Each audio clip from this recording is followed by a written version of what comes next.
Almost 3 miles below this formation of American flying fortresses, there lies Marienburg in East Prussia. Up to this moment, one of the most important cogs in Germany's war machine. The specific target on which this lead bombardier is lining up his bomb sight is the Focke-Wulf 190 plant. Up to this instant, this aircraft factory has been accounting for almost 50% of Germany's total FW-190 fighter assembly. Bombs away. Tons of bombs rain down in a tight pattern of destruction. This, remember, is no area attack. It is an assault on one single target, and any bomb that falls outside that target has failed to achieve its purpose. The assembly of fighters in this Focke-Wulf factory has come to a sudden and violent end. To many, the bombing of Germany probably seems to be little more than a series of capricious adventures, one attack unconnected in any way with the one that preceded it or the one that will follow it. It is easy for the average citizen to envision the positions of ground armies because of maps like these, which make the positions of the contesting forces quite clear. It is harder to express so graphically the progress of a bombing program. Yet there is a real line in this battle of Germany, not a geographical front, but an industrial one. In the British Isles, there are the Allied air forces. On the European continent, we have Regensburg, Marienburg, Bremen, Oschersleben, Warnemünde, and Kassel. These are the major German fighter assembly plants, and as such are actually the center of Germany's industrial defense line. However, these are only the places where the aircraft is assembled into the finished fighting machine. Component parts for German fighters are made at Anklam, the Weser-Flugzeugbau works at Bremen, the great Hedderheim propeller works near Frankfurt, the aircraft tire factory at Hanover, the CAM ball bearing plant at Paris, and the ball bearing factories at Schweinfurt. Obviously, an assembly plant can't operate if other plants aren't building the parts from which the enemy planes will be assembled. Holz produced 29% of all German synthetic rubber production and is in fact responsible for 18% of her entire supply of rubber, natural or synthetic. At Bochum, there's a great steel plant producing high-grade aviation steel. Herøya, up in Norway, is a great producer of aluminum and magnesium, metals which figure importantly in aircraft production. At Ham, there are great railroad marshalling yards, having a capacity of 10,000 freight cars a day. Much of the tonnage handled here is closely connected with the manufacture, assembly, maintenance, and repair of enemy aircraft. And so it is all over Germany and occupied Europe. Everywhere there are plants and installations that contribute directly or indirectly to the making of German aircraft. Industrial bastions which must first be ripped apart before the enemy's armies can be destroyed. The smashing blows by the Allied air forces at Holz, Herøya, Regensburg, Schweinfurt, Hanover, and Frankfurt have had the result of piercing the German industrial line to the extent of 37.5% of estimated single-engine fighter production in September of 1943. If this rate of drop continues, there can be only one result: the eventual disappearance of the Luftwaffe as a defensive force. But these attacks have had other far-reaching effects. For instance, in January of 1943, just when the 8th Bomber Command had started daylight attacks against Germany proper, 42% of the German fighter strength was concentrated in Western Europe, 33% of it in Russia, and 25% in the Mediterranean area. After 10 months of American bombers appearing by day over Germany, the figures line up more like this. On the Russian front, 19%. In the Mediterranean area, 12%.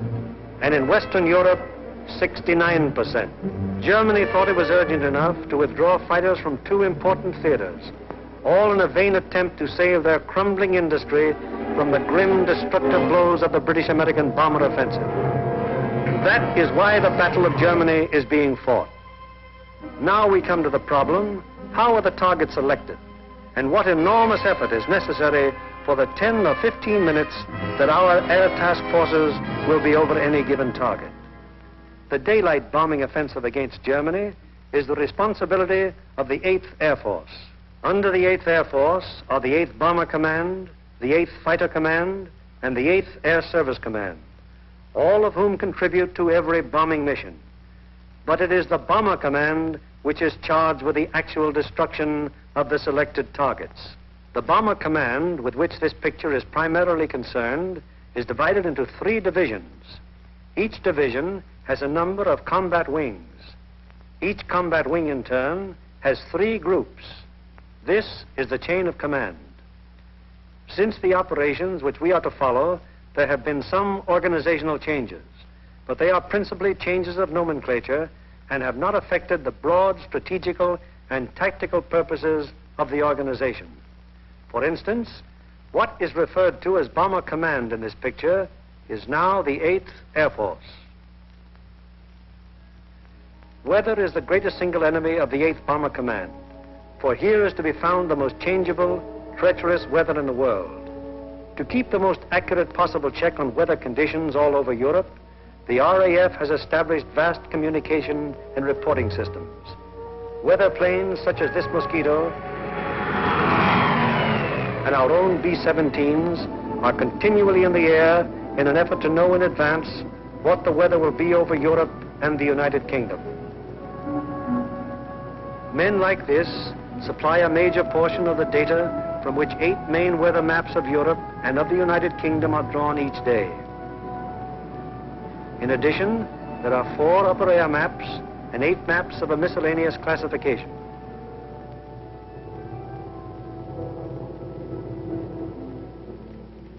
In this room, all weather information is collected, coordinated by the RAF, and sent out by teletype to every responsible command.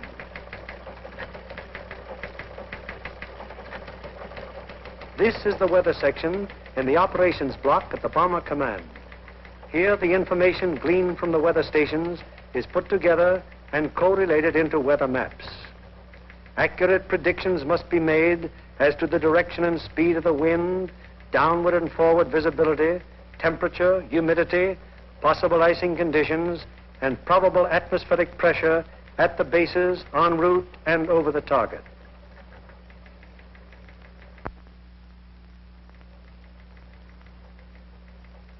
Upon the findings made in this room will depend whether or not there will be an American bombing of a German target tomorrow. This is the operations room of the Bomber Command. Here is where the wheels are put in motion for any American bombing attack. Right now, the officers you see are waiting for the commanding general's morning conference. They are the A3, or operations officer, the operational intelligence officer, a weather officer, and other members of the staff.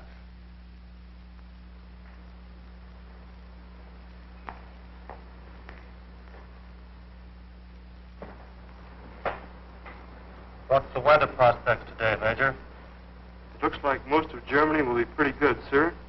But we have a warm front approaching from down here, which we do not expect to affect the bases until late in the evening. How's the weather at Anklam? At Anklam, sir, we expect 2 to 5 tenths of low cloud and small amounts of middle and high cloud above 18,000 feet. Visibility 6 to 8 miles. How about Marienburg? At Marienburg, 2 to 4 tenths of low cloud, little or no middle or high cloud, visibility 6 to 8 miles. What will it be at Danzig and Gdynia? At Danzig and Gdynia, sir, 2 to 5 tenths of low cloud, 2 to 4 tenths of high cloud above 23,000 feet. Visibility in there about 5 miles.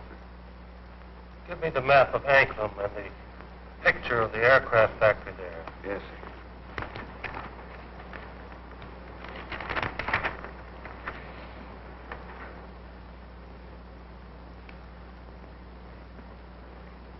All right, Marienburg, the Focke-Wulf factory. Yes, sir.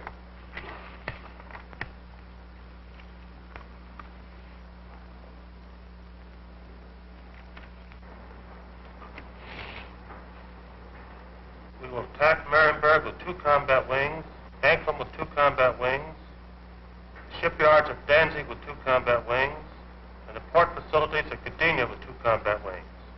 That will require a maximum effort.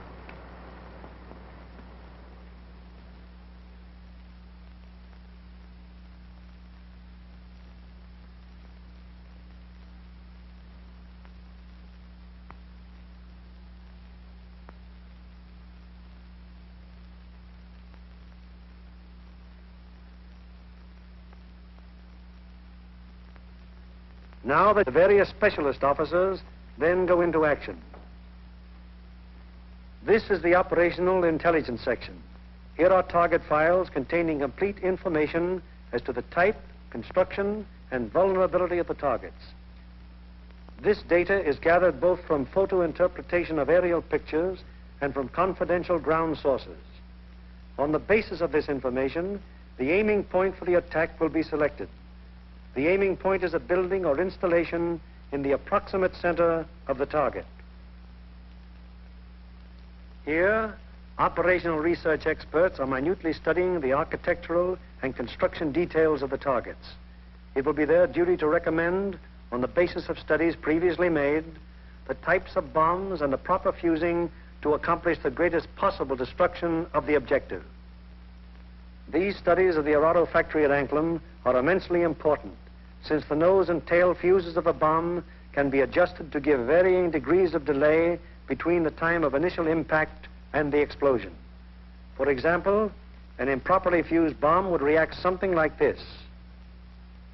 Result, very superficial damage that may hardly even cause delay in production. On the other hand, here's what happens when a properly fused bomb strikes the same factory. 2 bombs of exactly identical weight and explosive power have totally different effects because one was fused properly and the other was not. It is the responsibility of the operational research section to determine proper bomb fusing. Here, the commanding general and the operations officer are working out the overall planning of each of the missions with the staff bombardier, the staff navigator, and the flak officer. This is a complex business because of the multiple nature of the attack. We'll attack Anklam 1 hour before we attack the other targets. That should draw most of the German fighters on the Anklam force. The Anklam force is big enough to take care of itself. You mean along the same course, sir? No, send them a little south. They'll act as a better diversion. This would be the best place across the coast from the standpoint of pilotage. But, sir, the flak concentration at that point is quite heavy, the heaviest along the coast. We could rather move them a little further south, what the general suggests, and they would not run into flak difficulties at that point. How is that for the navigation viewpoint? Now, that's very good landfall, sir. All right, we'll cross at that point, and you adjust the flight times accordingly. Take care of it, Darrell. Yes, sir. While this is going on, the various liaison officers stationed at Bomber Command headquarters are busy keeping their respective commands acquainted with the course of events. The closest liaison is maintained with both the RAF Fighter and Bomber Commands, the Royal Navy, the 8th Fighter Command, and the 9th Bomber Command. It is through these liaison officers that requests will be made for the necessary fighter support, diversionary effort by the medium bombers, air-sea rescue patrols, and so on. Officers at Fighter Command immediately look up plan number 2340 to find out what part the fighters are expected to play in the next day's operations. Similarly, the 9th Air Force is informed that Bomber Command intends to lay on plan number 2340. It will be the duty of the mediums to attack enemy airfields at a time that will cause maximum interference with German attempts to intercept the heavy bombers. Right now, weather officers are getting ready their forecast for the General's late afternoon conference, where final decisions will be made. Right in there as planned. Yeah, it should. Should be okay. Thanks. Good enough. In the bag. Does your morning's forecast still hold? Yes, sir, there's practically no change in the situation, and we still expect the base weather to hold up for return. Send out the field order exactly as planned. Yes, sir. Get me the 1st, 2nd, and 3rd divisions on a conference call, please. Already with your conference call. Go ahead, please. Can you scramble? Okay. Over. Okay, over. Over. Okay, there's a mission tomorrow. Maximum effort with 5 task forces. The first task force, comprising 6 groups of the 1st Division, will hit 3948. 3948. Secondary, 8731. 8731. Last resort, 9009. 9009.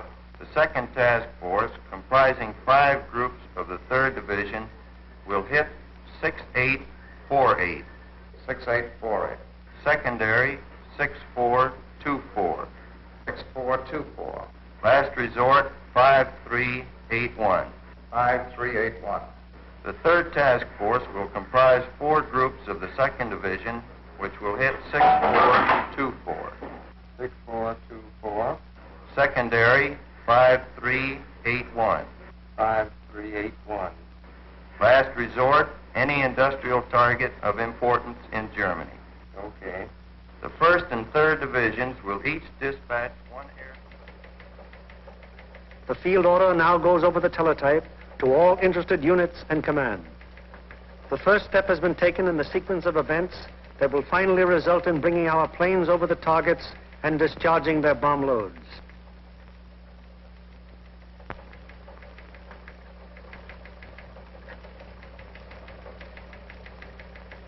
Command has conceived the mission and laid out general plans and routes. Division now plans in detail what command has ordered. The actual time of assembly of the various task forces is determined. The combat wings are assigned to their specific task forces, and the routes from assembly to rendezvous points and the target are charted. Many considerations go into the selection of the routes. Here is the commanding general of the 1st Division, which you will remember has 2 targets for tomorrow, Anklam and Gdynia. Control point here at 0 hour. Another control point here for the northern unit, 0 plus 40 minutes. The other friendly... From that timing, where will that put our northern force at the time that our southern force hits the IP? The northern force should be about the east coast of Denmark at that time, sir. It looks like we're going to catch all the fighters on the southern force, aren't we? Looks very much that way, sir. I think we'd better bend that route around so it's headed towards Berlin. If we can pin those German fighters down in Berlin until we can get started home, they'll never catch us. At the 2nd Division, the target for tomorrow is Danzig. Danzig, eh? That's fine. How many ships will we have tomorrow? Well, sir, if you recall, General, on our last mission we had heavy battle damage, and not all those aircraft are repaired yet. Call up the wing commanders and have them put pressure on the groups to get their maintenance crews to work on these ships tonight and get every possible airplane on the line in the morning. The 3rd Division, which will have for its targets Marienburg and Gdynia. Looks pretty good, sir. We're going to be right over a lake there for a good checkpoint at the turn. We're going in against the sun. The sun will be at our back, sir. Defenses at the target. Major Frost, what about the flak defenses? Sir, at the upper target, there are 24 guns. That approach is good. The lower target isn't defended by heavy guns. No heavy guns whatever at Marienburg. None, sir. The division's operations officer bases his precise plans on aircraft and crews available at the various groups. He then calls the combat wings to give them advance information before the field order actually arrives. Operator, give me combat wings for conference, please. Okay. Scramble, over. Okay. Over. Over. Over. For tomorrow, 1st Bomb Division will be called on for 2 task forces. First task force will be made up of 2 combat wings on targets 3948, 3948. 8731, 8731. last resort 9009. Lead group in this task force. Okay, ready to scramble? Over. Okay. Over. There'll be a mission tomorrow, and I want 2 groups from each combat wing. The target will be primary 6424. 6424. Secondary 5381. 5381. The last resort will be any industrial target of importance in Germany. Okay.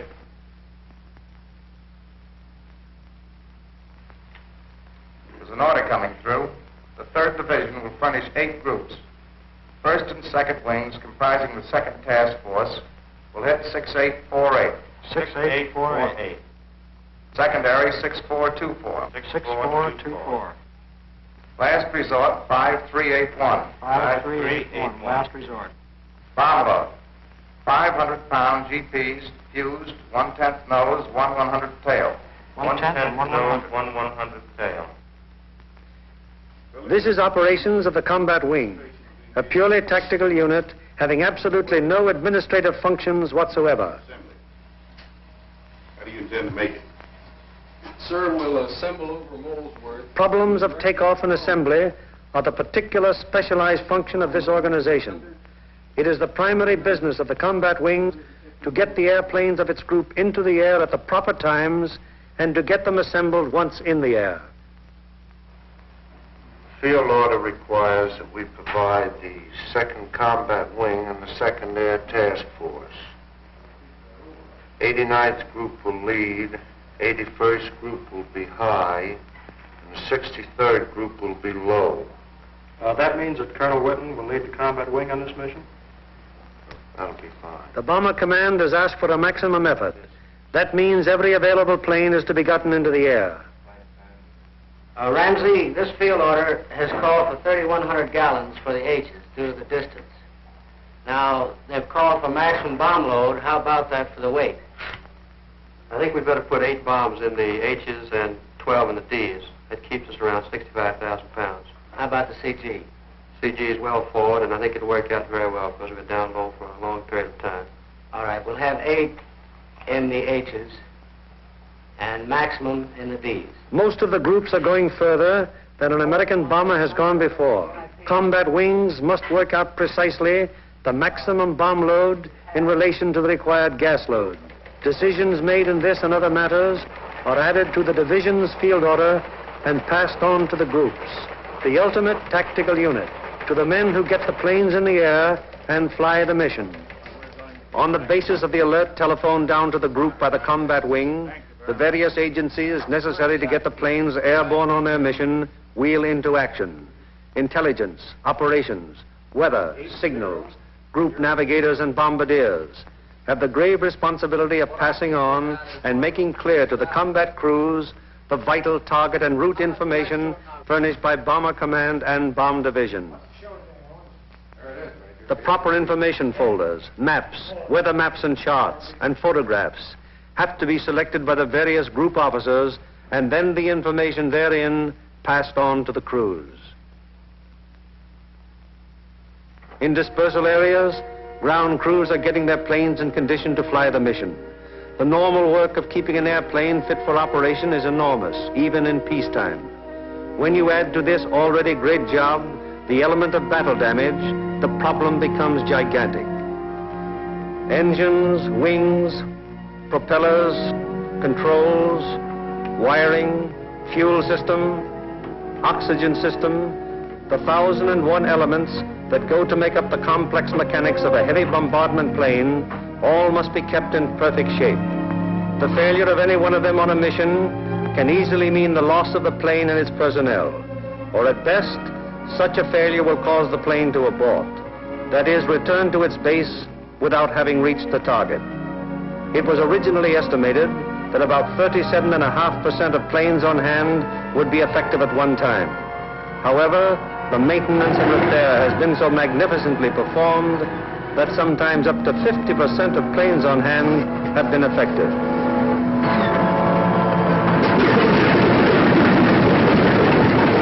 Ordnance is already at work, getting the bombs in their racks and loading ammunition onto the plane.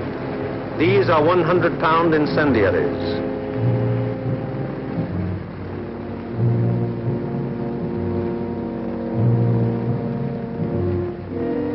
These are 500-pound general purpose bombs. And these are 1,000-pound GPs.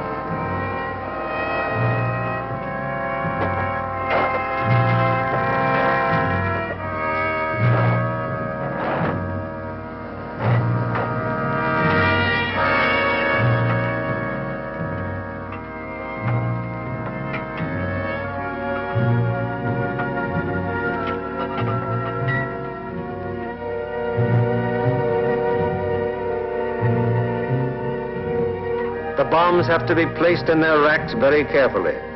One bomb sticking in its rack through careless placement might make a whole mission useless so far as that individual plane goes.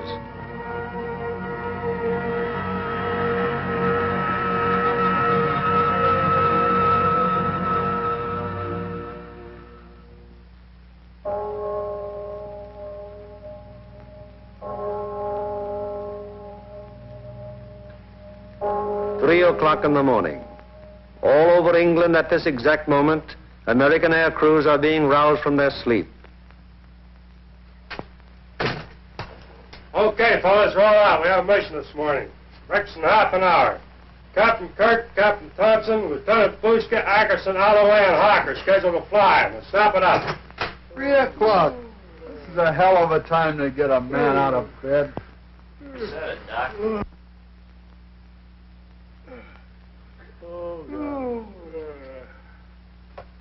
Come on, you drift. Out of bed. Breakfast in half an hour. Come on, Nick. Rise and shine. All right, you dodos, let's go. This is it. Okay, fellas, let's go. Come on, Swifty. Get it out. Let's go. Go, you guys. Hit the deck. Breakfast at 4, breathing at 5. Let's go. That's fine. Just when I had a 48-hour pass coming up. That'd be a good deal. Can't, you guys. You're running my beauty sleep. Through the cold of the English early morning, the combat crews go to their mess. They have no idea where they're going yet, but they know they'll be taking off in about 4 hours.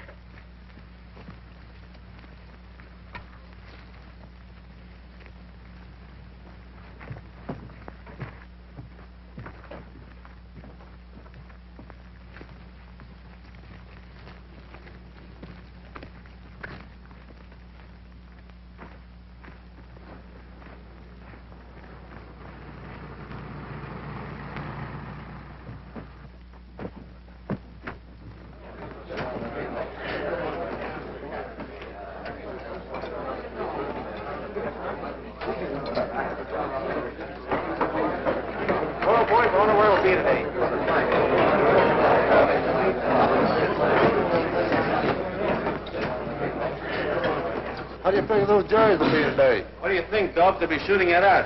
Sometimes I don't think those Jerrys got proper respect for us. Well, what do you expect, Buster, the way you shoot? Gee, look who's talking. You couldn't hit a cow in the flank with a bow feather. Yeah, well, how about those 2 Jerrys I slapped down over Swainford? I'll tell you what happened there. They heard that I was on a tail guns and they fainted from fright, that's all. And so it goes. The 4,000 men who will go on this mission all know it will be a rugged deal. For some of them, it's their first mission. Others are veterans of many. Happy to get through. Now, at all the groups in the bomber command, the air crews are assembling in the briefing rooms to learn the target for today. Okay, boys, let's go.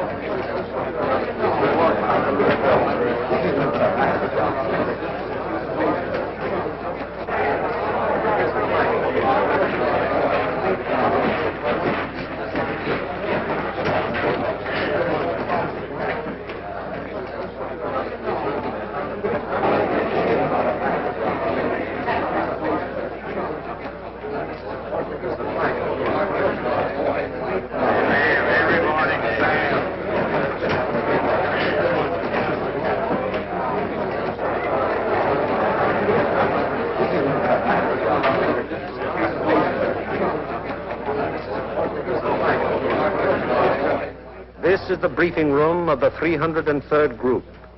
Here in a few minutes, the nature, locale, and route of today's mission will be made known to the men who fly it.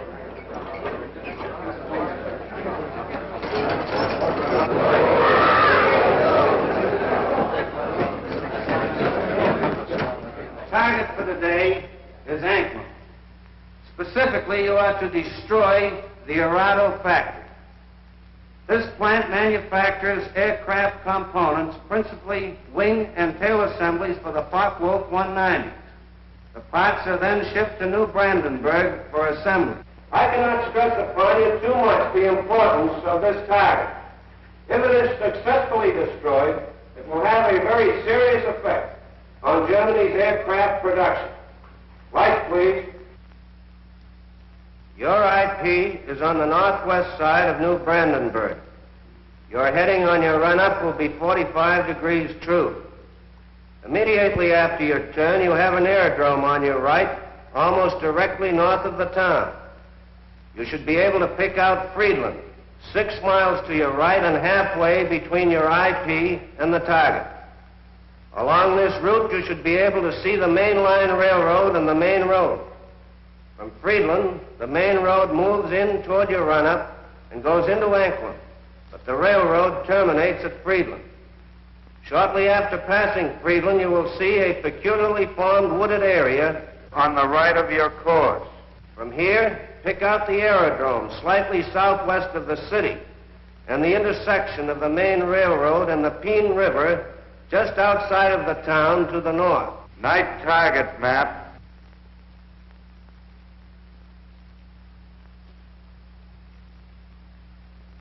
Your target is across the railroad, beyond the town, in the area formed by the bend of the river. And now a picture of the target. This group of buildings here is your target. This building will be the aiming point. If your bomb pattern is concentrated in this area, it should very effectively knock out the factory. Lights, please. At the 379th, the intelligence briefing continues. These groups will bomb from an altitude of 13,000 feet.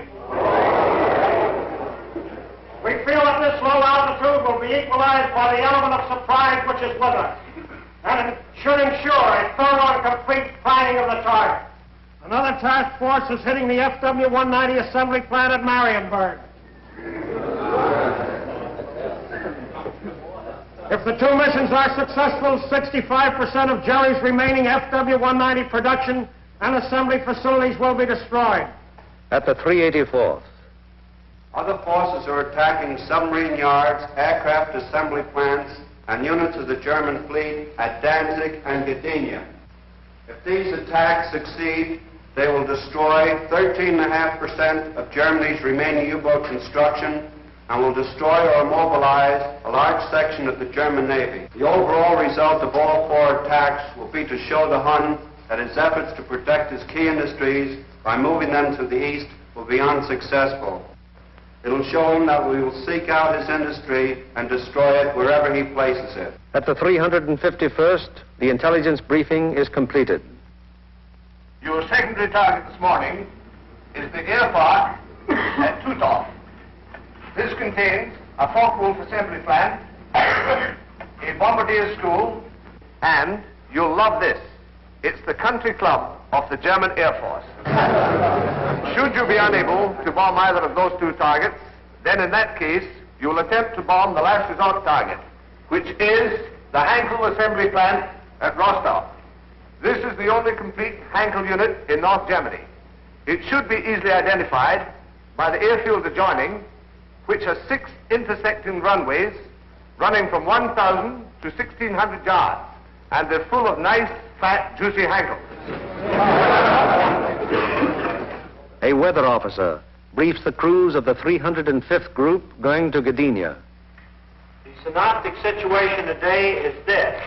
We have a high-pressure system centered over northwest Europe, up here near Finland, extending southwestward down across the British Isles, causing an influx of south and southwesterly air going up in this direction, hence causing little or no cloud in the area up there and toward your target. There are no fronts to affect your route today except a frontal system off to the west, which will cause an increase of medium and high clouds as you come back across the North Sea. Lights, please. At takeoff time, there will be 0 to 3/10 low clouds, also a layer of high clouds above 23,000 feet, 4 to 6/10 in amount. Also a middle layer of clouds in there between 10 and 12,000 feet. These medium and high clouds decreasing out over the North Sea to 3 to 5 tenths each in amount. The low clouds will increase as you go out toward the North Sea to 3 to 5 tenths. Base 1,500 to 2,000 feet, tops 4 to 5,000 feet. There will be some fog patches over England, visibility 1 to 2 miles, except in those fog patches 500 to 1,000 yards. Visibility increasing rapidly out over the North Sea and the remainder of your route to 4 to 6 miles. The high clouds continuing 3 to 5 tenths, and also the middle clouds on toward the target, decreasing to nil at the target. Low clouds continuing 3 to 5 tenths, decreasing to 2 to 4 tenths at the target, base 2,000 feet, tops 5,000 feet. Visibility 4 to 6 miles. The temperature at bombing altitude, minus 26 degrees centigrade. The freezing level on your route out, 12,000 feet over the North Sea with light rime in the middle clouds. As you return back to base, that freezing level will lower to about 7,000 feet, continuing light rime in your middle clouds. Now, on the return route, weather will be very similar to your route out, except your clouds increasing in amount as you proceed back across the North Sea. Base on return, visibility 4 to 6 miles. A flak officer briefs the 389th Group of the 2nd Division going to Danzig. Gentlemen, this morning, because we are going to cross the Danish coast at such a relatively low altitude, we've planned the route so as to avoid as much flak as possible. At any rate, any flak that you do encounter will be merely a deterrent in nature. However, you can expect heavy flak batteries at a place where we make landfall here at Namindegab, about a mile south of Kursk. Also, there are known to be other heavy batteries 8 miles south of Kursk, there on the coast at Hen. Other batteries are known to be located here at Korsor, 20 miles south of Kursk, on the island of Skellum.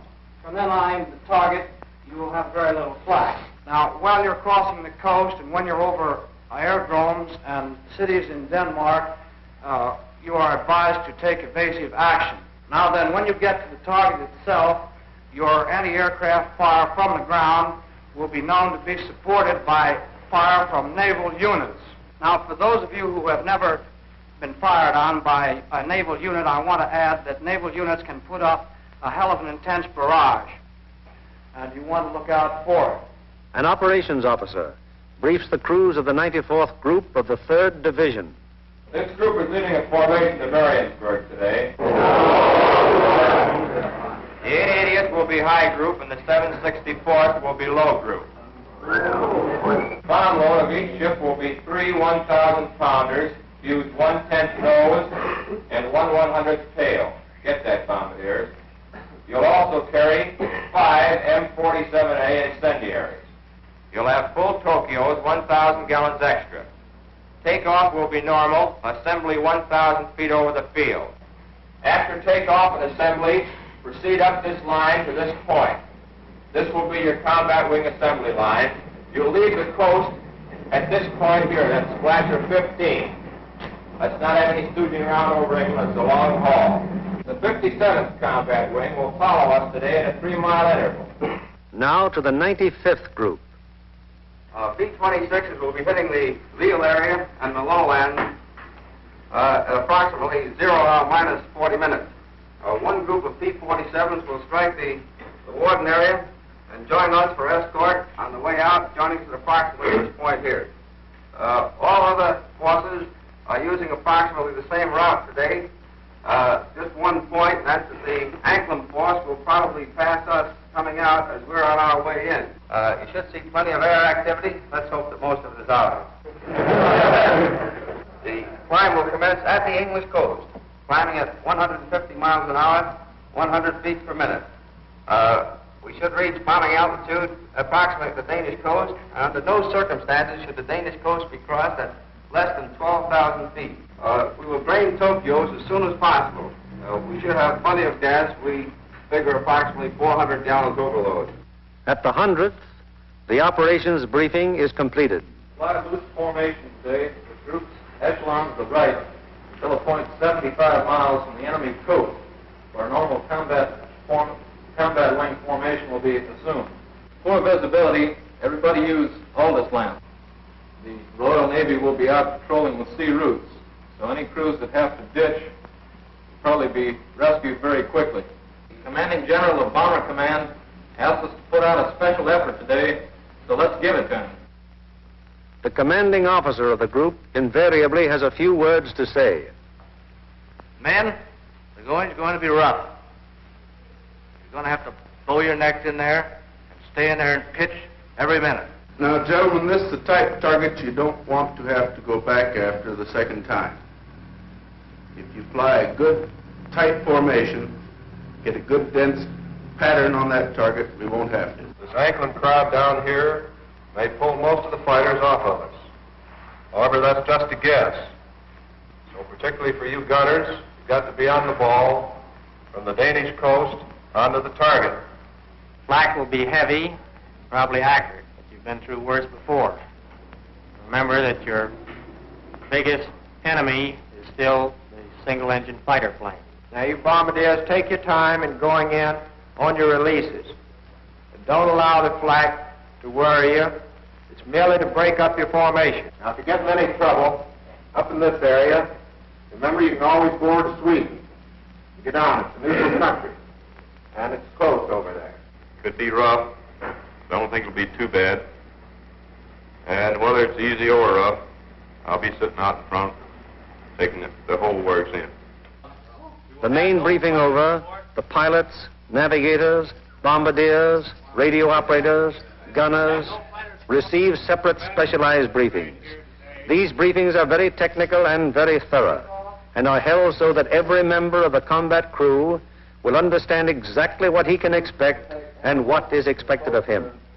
Any lack of thoroughness here might very well result in the failure of a mission. As dawn breaks over the English countryside, it finds the ground crews still working grimly in an effort to get every plane in the air that is scheduled to be dispatched.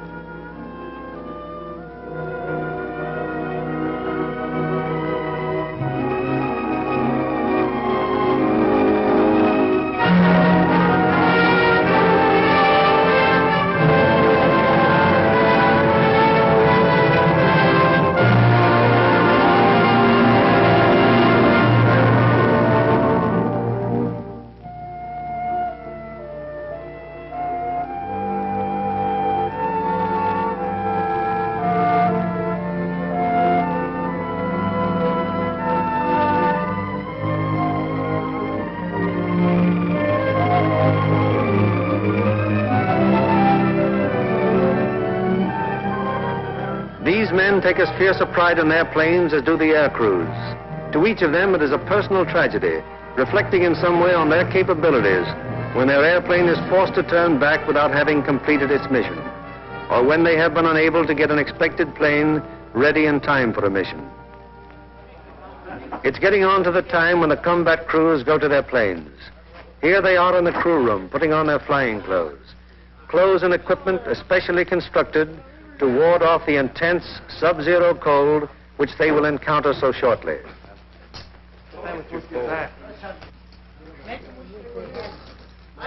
All air crew members receive escape kits containing equipment that will help them get back to safety if they are forced down in Germany or in occupied territory. The pilots, co-pilots, navigators and bombardiers are also issued battle folders containing the maps which will be of such vital importance to them in the prosecution of the mission. The men turn in all personal papers and valuables, which might serve to give the enemy information in case of capture.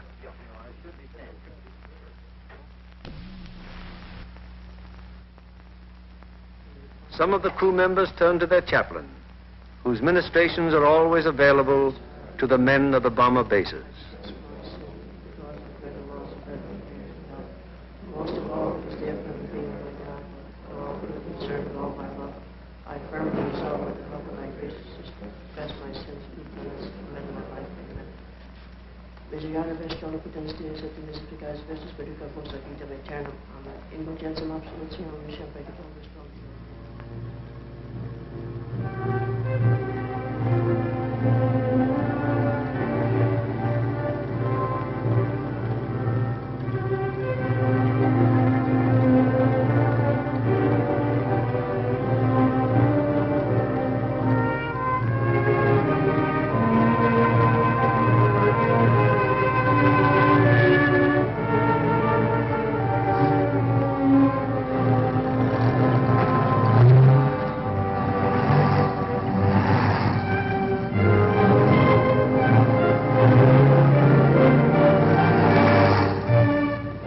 changeable is the weather in the European theater that sometimes widely varying conditions will be found on fields only a few miles from each other.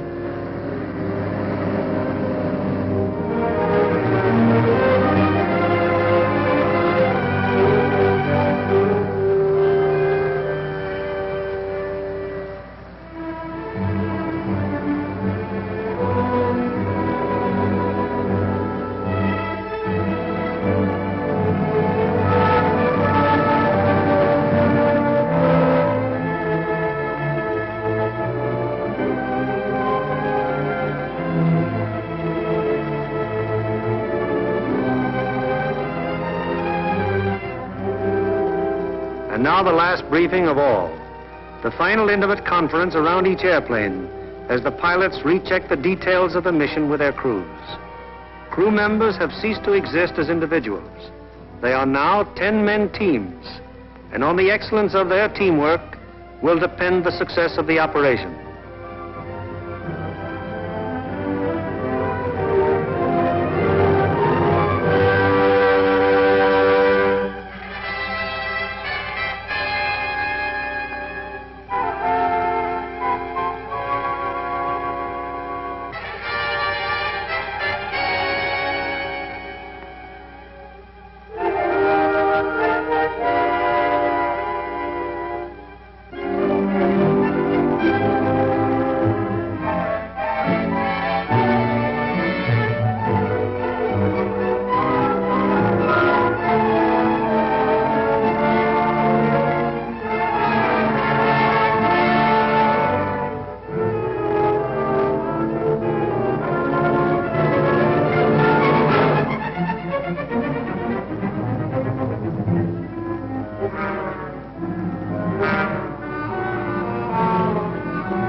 Perimeters of 20-odd fields of the 8th Air Force, more than 400 forts and liberators, with their 4,000 crew members, taxi for the takeoff.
of each squadron, upon becoming airborne, proceeds for about 90 seconds.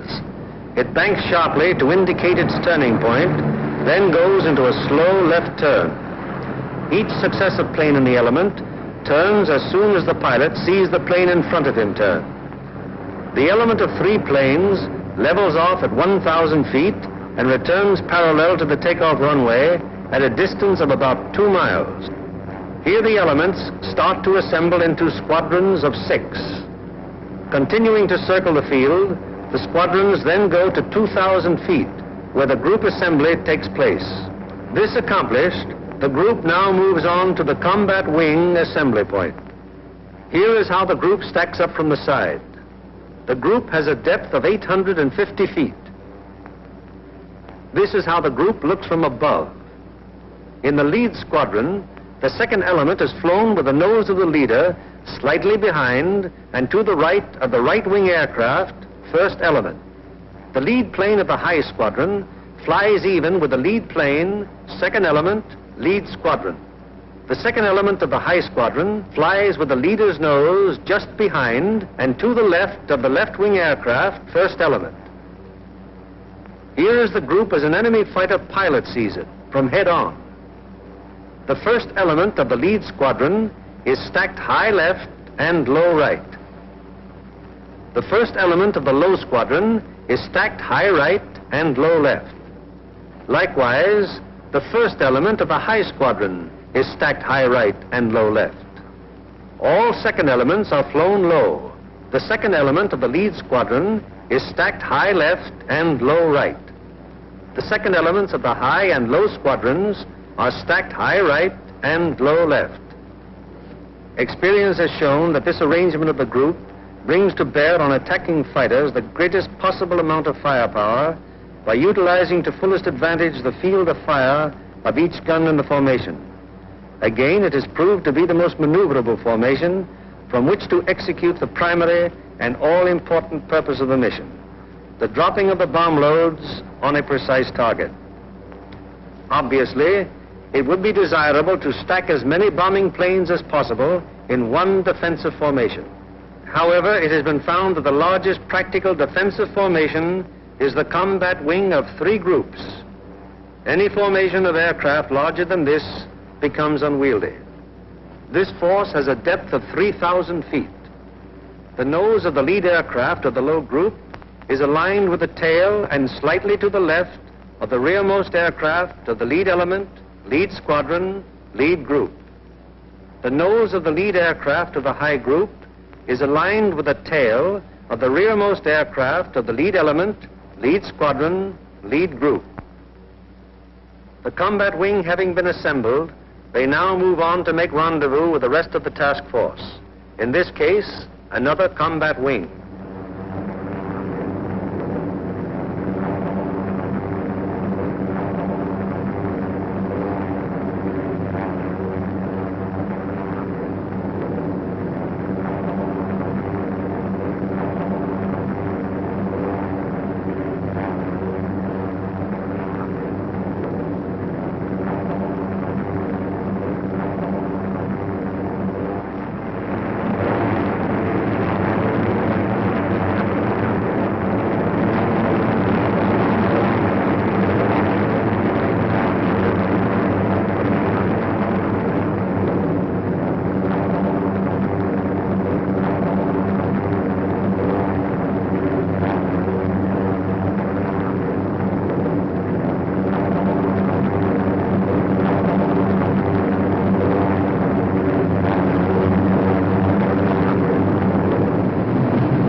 train from the force which is to attack Anklam is now approaching the Danish coast, and the formation is subject to enemy attack at any moment.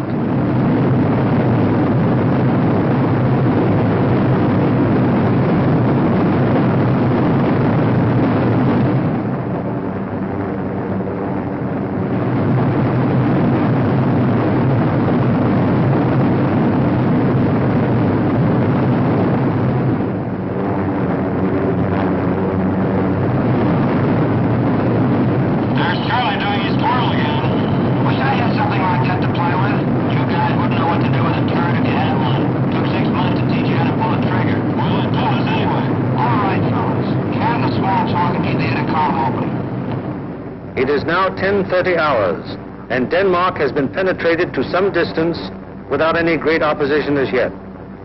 So far, there has been only some light and inaccurate flak at the coastline. Some flank guns open up on us.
From 10:30 on, the Anklam formation has to contend with constant German fighter attack from all levels and all clock positions. During this time, the gunners aboard the fortresses knock down fighter after fighter. However, the gunnery of the forts, no matter how sensational it may be, is only to ensure the successful performance of the mission. It is not the job or purpose of forts or liberators to seek out action with enemy fighters. They merely defend themselves against enemy fighter attack so that they can destroy their target and bring their crews back safely to their home bases.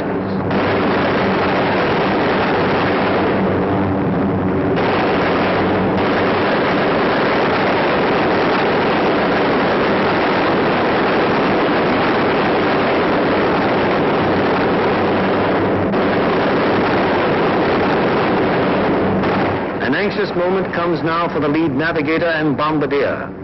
The formation is approaching the initial point.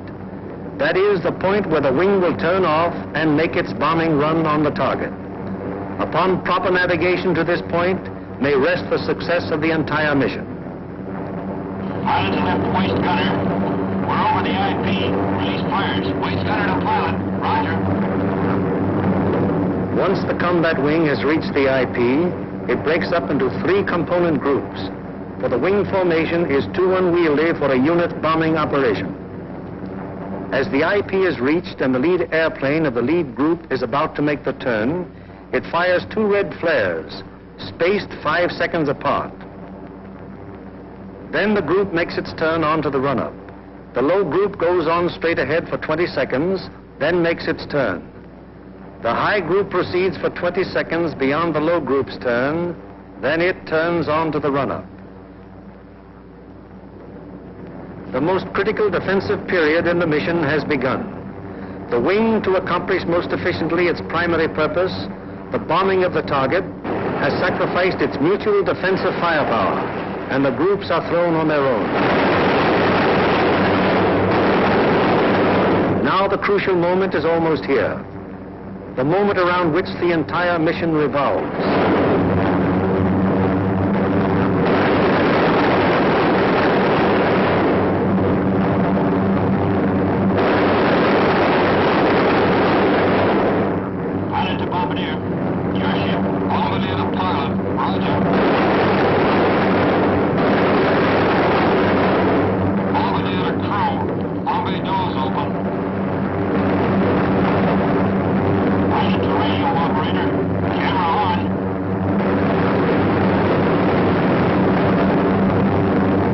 Bay doors open, the group is committed to its attack. No evasive action may be taken until the bombs are away. And at this time, the formation is most vulnerable to attack, both from flak and enemy fighters.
Marienburg, an hour later, the second task force comes over the target.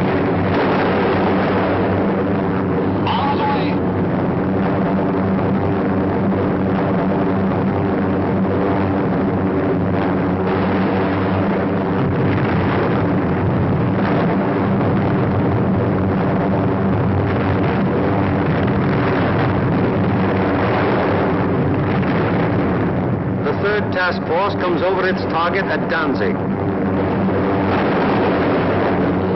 Bombs away!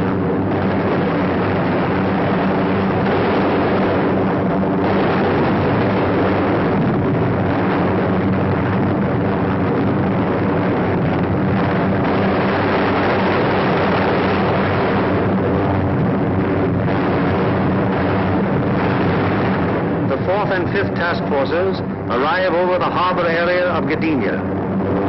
Bombs away!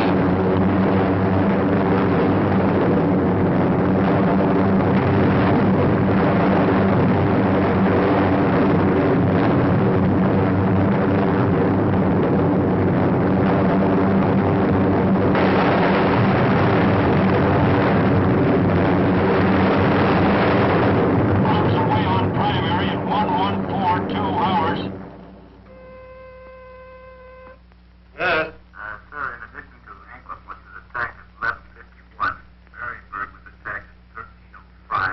It is standard procedure for the group leader to inform Bomber Command the moment the target has been attacked.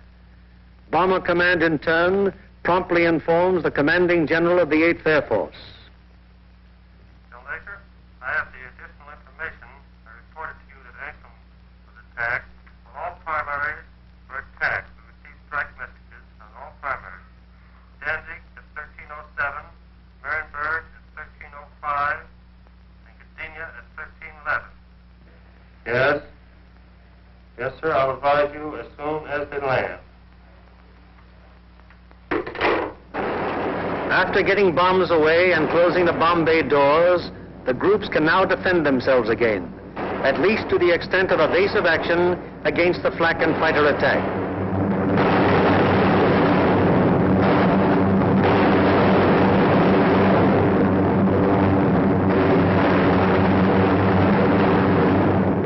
The lead group flies a straight course for 15 seconds before turning off to the rally point.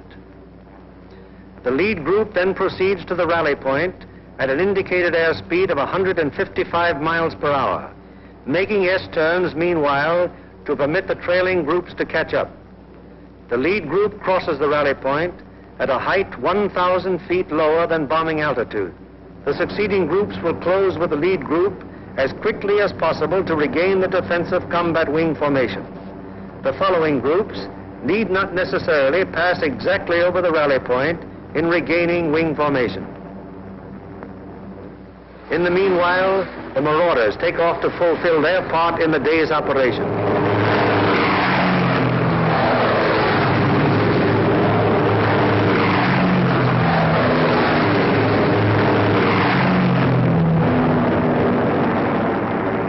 They bomb the aerodrome at Woensdrecht, one of the most important of the enemy's fighter bases. This blow by the medium bombers is timed so as to provide the maximum interference with the enemy's capacity to intercept our withdrawing heavy bombers. Last off are the fighters.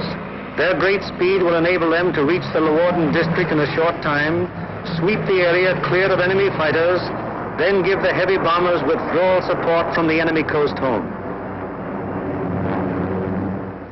At the fields, it's getting on towards the most nervous of all times, the estimated time of return. Everyone who stays behind sweats out this period at the end of each mission. Here at the control tower, at the dispersal areas, at the Red Cross, at the Officers' Club, everywhere on the field, the one thing paramount in everyone's mind is that the group is due back.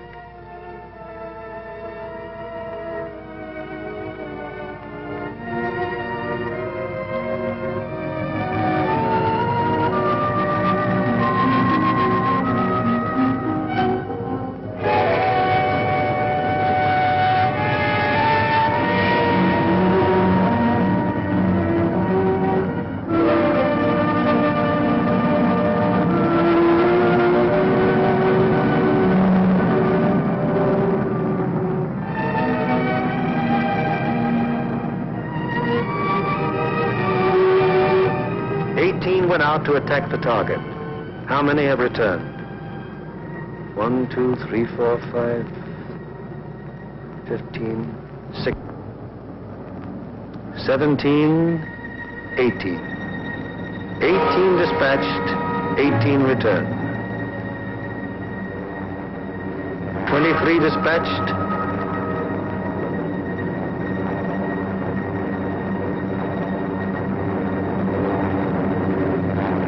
23 returned.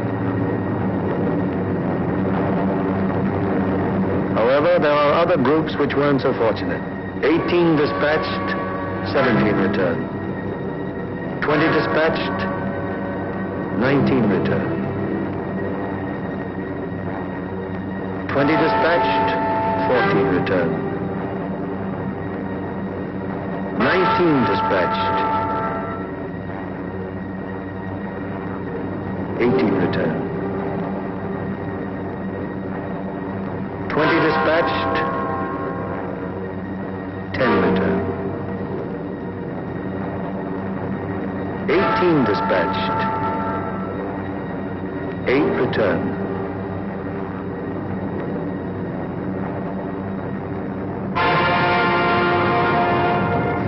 Flares dropped from aircraft signal the presence of wounded aboard. These airplanes are given priority in landing.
airmen are home, but their job isn't over yet.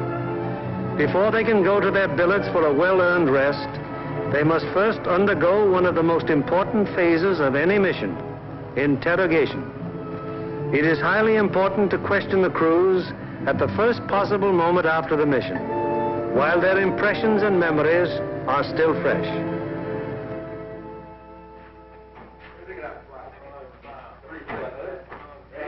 Crews who have anything of immediate importance to report go at once to the hot newsroom. Hello, boys. How are you? Well, kind of long, but not too rough. Best bombing job we've ever done. Good, good. Somebody in trouble? Yeah, we saw a 1B-17 go down there just before we made landfall. Where was that? Well, that was at 5240 north. 5240, yes. 1 degree, 50 minutes east. 0150 east. Yes, and what time was it? That was at 1524. And was that a G-fix? That was a G-fix, yes. And we had the radio operator get on the MFDF section. He sent in the coordinates of the fix. Good. And I had my radio operator turn on his IFF to emergency when we saw it go down. Okay. And what happened? Well, the ship went down, apparently under control, and saw it hit the water. Yes, I was looking through the glasses, and I saw 2 dinghies come out, and 10 men, apparently all okay. Good. And what altitude were you? We were at 5,000 feet at the time. Okay, anything else? No. Settle up for a cup of coffee. It's waiting for you, boy. Okay. Thank you.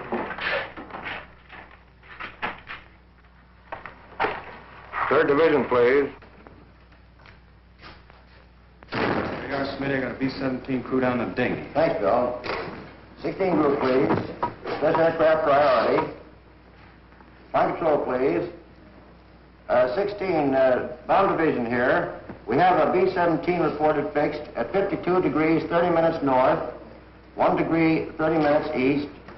That's right. He was seen to ditch. Yes. He was seen to ditch at 15:24 hours by the reporting aircraft. 2 dinghies were seen to break out, and 10 men got into them. The reporting aircraft is at 5,000 feet. Yes, that position's at MF fixed. Okay, 16. Thank you.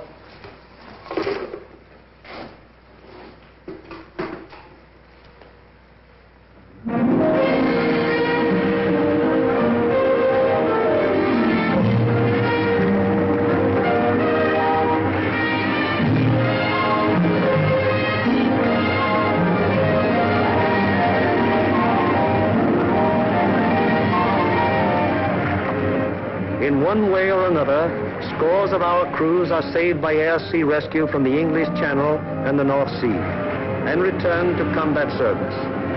Aside from human values, a trained fortress crew is even more valuable than the plane they man. And the work of the air-sea rescue unit has been of enormous value to the 8th Air Force. The hungry crews are fed enough to hold them until they can be interrogated and get to their regular chow. These men are from the groups that went to Anklam. What time did you go over the target? At 11:43 hours. We went in at 12,000 feet.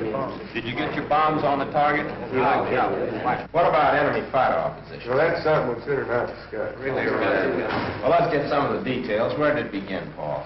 Well, they first jumped us at 10:30 there just off the Danish coast. And how long did the attack continue? They stayed with us to the target and until 13:27. Then at 13:45, we had another group attack and stayed until 14:05. We had a couple more attacks, and the last one was at 15:26, just off the Danish coast coming out. And about how many enemy fighters did you see? Well, I don't know how many of them might have been repeated, but I saw 60 or 70 myself. I couldn't keep track of them, sir, but I counted about 65. I stopped trying to count when I got to... Well, do you think it'd be accurate to say, then, that your ship saw between 65 and 80 enemy aircraft? Yeah, that's right. What type of enemy aircraft did you encounter? Well, from what I could see from the tail, they threw the book at us. FW-190s, ME-109s, 110s, 210s, Dorniers, even JU-87s and 88s. I saw a couple of Focke-Wulf 189s, at least 2 Heinkel 111s. What positions did they attack from? Oh, they came from all over the place. Fighters are pressing home their attacks from 300 to 400 yards. Would you characterize these attacks as determined? Brother, you can say that again. No, I think those guys are really trying to shoot us down. I wouldn't be surprised. How would you describe the enemy fighter tactics? Well, I describe them as murder. Yes, they usually attack in formation, queue up about 300 or 400 yards away, 12 to 13 single-engine fighters come barreling right through the formation. How'd the twin-engine fighters react? They stayed out to the side and above, just out of the range of our guns, and shot cannons and rockets at us. Then they'd queue up and press home a regular fighter attack. What caliber would you say the cannons were? My guess would be 37 millimeters. What do you think, Adam? What about the rockets? We shot a lot of them. I didn't actually see any hit our formation, but they weren't doing us any good. I saw one of them blow a wing off the 17 below and ahead of us. They started to spin in. Any shoot? No, sir, I didn't see any. Where was this? Over the target, right after we toggled our bombs. Fellows notice any distinctive markings on the enemy aircraft? Yeah. Oh, quite a few. There are a number of FW-190s, mostly yellow noses, some white noses. No red nose. No, I didn't see them. Boy, those yellow-nosed boys really come in close, don't they? Did you see that one come right on our left wing? Yeah, I saw a 109 with black and white diagonal markings under the wings. Black and white, I had white nose. All right. Yeah. Getting back to those rockets, I believe that Jerry can reload his rocket guns from inside the ship. I think you can. That'd be my guess, too. I saw at least 9 bursts from rocket guns on one ME-210. 9 bursts. Talking about 210s, there was one that came in and shot a cluster. It looked like clay pigeons to me. Say, those things looked like baseballs to me. Can you describe that more fully? How did they react? Well, they didn't look like baseballs. It was more like streamlined and smoked all the way down, but they didn't explode. Didn't explode, huh? No. What about planes? I knocked down 2. They were making attacks about 5 o'clock level. Yeah, I saw them. One of them blew up in the air, and the other one went down in flames. The pilot of the second one bailed out. That was at 11:44. We were right over the IP. Were any other guns firing at these planes? No, sir. These were my babies. Any more? Yes, sir. I got one destroyed and one probable. I knocked a 210 down right over the target. The plane exploded in the air. I got a burst at a 110, and it started down in flames. I couldn't see whether it went all the way down or not. We're under constant attack. Bombing results and enemy fighter reaction are only one phase of the interrogation. The enemy's anti-aircraft defenses, their concentration and their accuracy are also matters of great interest to the interrogators. The group of the 2nd Division, which went to Danzig. How would you describe the flak en route to the target? From the coast to the target, it was meager and inaccurate as height and deflection. Over the target, it was still meager, but pretty accurate as height and deflection. Is that how the rest of you fellows would describe it? What about on the way back? Well, it was meager and inaccurate, except now when we crossed the coast. They threw up a box barrage that was pretty accurate as to height. In fact, it was good as to altitude, but the deflection was a little off. The first burst hit about 100 yards ahead of the lead plane. And we felt the concussion of it, right? We got a couple of flak holes in the fuselage right around my gun position. Any other battle damage? A couple of flak holes in the nose. Burst at 303 in the number 4 engine. Got an oil line. What was your altitude when this box barrage almost caught you? 21,500 feet. Did any of you notice anything unusual or peculiar about the flak burst? No, it looked like the same old black flak to me. What's the 6th we have seen her? Also valuable to the interrogator is any intelligence that might be picked up by the crews en route to or from the target. Such observations may be completely incidental to the mission, but can prove to be of great value at another time when another target is being attacked. Let's find out what the force attacking Marienburg discovered on their way to and from the target. This smoke screen at Danzig, where did that emanate from? Well, it looked like to me it was coming from off of floats and boats here with smudge spots on them, anchored just a little ways off the coast. Yeah, honey, they were shooting it up from the ground, too, and it get up so high and That is burst mushroom. and mushroom out. Mushroom. Would you say it was effective? Well, we didn't pass right over the city itself, so we couldn't say definitely, but it looked like to me it'd be pretty doggone effective. It's all right. You see anything else? Yeah, there's a new airport about 2 miles below Danzig there, south of Danzig. What'd it look like? Pretty large airport with grass runways and a lot of construction at the south end. I seen another one there at Puck. It seemed like it's building runways and some buildings, new buildings like that, quite not to be hangars. Okay. Now, how about military installations? Did you see any of those? Well, south of Stadtdorf in East Prussia, we saw some installations that might have been fortifications. They were large rectangular buildings with red tops. Yeah, there were 2 rows of 4. 4 buildings each? Yes. Good deal. Now, you see anything else? As soon as interrogation of the men is finished, the interrogation forms are checked and general statistics on the group's part in the attack are compiled. All right, let's get going on this report. Okay. B, number of aircraft dispatched. 20. C, number of aircraft attacking the primary target. 20. Hello, I want the A2 duty desk. Hello, this is Norgren 492. Got flash teletype report for you. You ready? The organizational flow which we have observed throughout this picture has now begun to operate in reverse.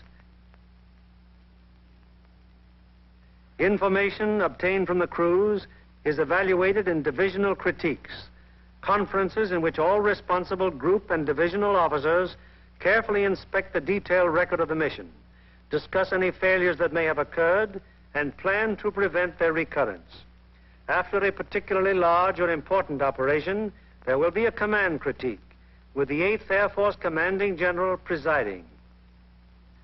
Here in the dark room, the strike photos of the targets brought back by the returning planes of the group are developed and printed with all possible speed, so that experts of Bomber Command can assess the damage done.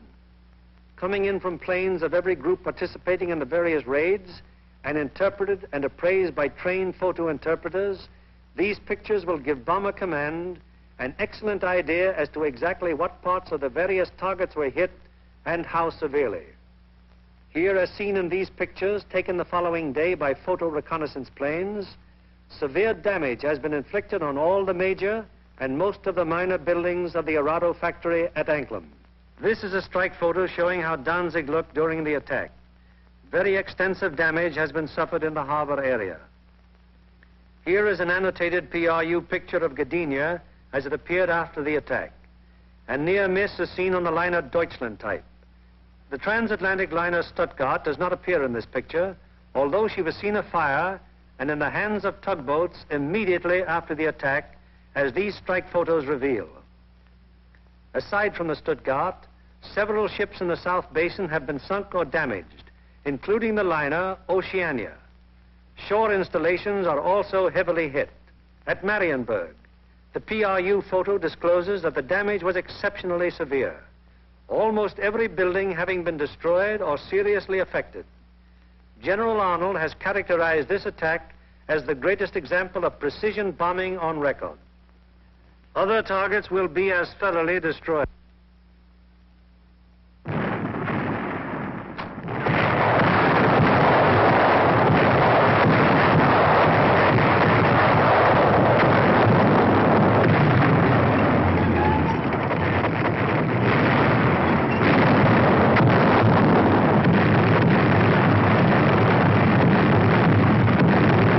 Today, while the invasion armies are pressing the Battle of Europe, the Battle of Germany continues.